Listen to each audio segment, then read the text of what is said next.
Hi hello எல்லோருக்கும் வணக்கம். இன்றைக்கி நான் செய்ய போகிறது கோஸ் கூட்டு தாங்க. அதுக்கு ஒரு கிளாஸ் பாசிப்பருப்பு எடுத்திருக்கேன். அது கொஞ்சமாக நம்ம வறுத்து எடுத்துக்கலாம். அதுக்கப்புறம் ஒரு 1/2 கிலோ கோஸ் எடுத்து அது இந்த மாதிரி கட் பண்ணிக்கலாம். கட் பண்ணிவிட்டு அது கூட ஒரு வெங்காயமும் எடுத்துக்கலாம்.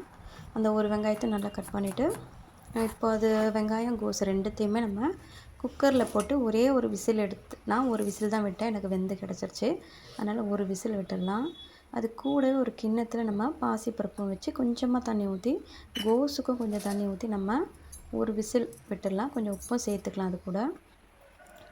இது கொஞ்சம் ஒரு விசில் வர அந்த வேலையில் நம்ம ஒரு ஜார் எடுத்து அதில் கொஞ்சம் பூண்டு, சீரகம், பச்சை மிளகாய், இஞ்சி எல்லாத்தையும் கொரன்னு அரைச்சி எடுத்துக்கலாம்.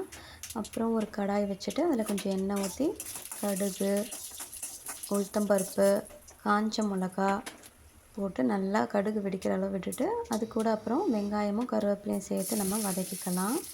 வெங்காயமும் கருவேப்பிலையும் வதங்குற நேரம் கொஞ்சம் நேரம் எடுக்கும்போது நம்ம அந்த அரைச்சி வச்ச தேங்காவும் எடுத்து வச்சுக்கலாம். ஏன்னா வெங்காயம் வதங்கின பிறகு நம்ம அந்த தேங்காவையும் அதில் போட்டு வதக்கி எடுக்க போகிறோம். வெங்காயம் நல்லா வதங்கிடுச்சு. இப்போ நம்ம தேங்காவையும் வதக்கி எடுத்துடலாம். தேங்காய் வதங்கின பிறகு நம்ம அந்த பருப்பு எனக்கு ஒரு விசிலே வெந்து கிடச்சிருச்சு. கோஸும் பருப்பும் தேங்காய் வதங்கின பிறகு அந்த பருப்பையும் அது கூடயே சேர்த்து வதக்கி எடுத்துக்கலாம். பருப்பும் வதங்கி கிடச்சிருச்சு எனக்கு. இப்போது அது கூட சேர்த்து இந்த கோஸையும் நான் ஆட் பண்ணிக்கிறேன். கோஸையும் ஆட் பண்ணி நல்லா கலந்து விட்டுக்கிறேன். உப்பு டேஸ்ட்டு பார்த்து எனக்கு கரெக்டாக இருந்ததுங்க. இப்போது கோஸ் போட்டு நல்லா இப்படி கிளறிட்டே இருந்தோம்னா அது நல்லா மிக்ஸ் ஆகும். நம்ம தனித்தனியாக எல்லாம் போட்டோம் பார்த்திங்களா, அது எல்லாமே நல்லா ஒன்றா மிக்ஸ் ஆகும். இப்போ நம்ம கோஸ் போட்டு ரெடி ஆகிடுச்சுங்க. அது ஒரு பவுலில் நம்ம எடுத்து வச்சிடலாம்.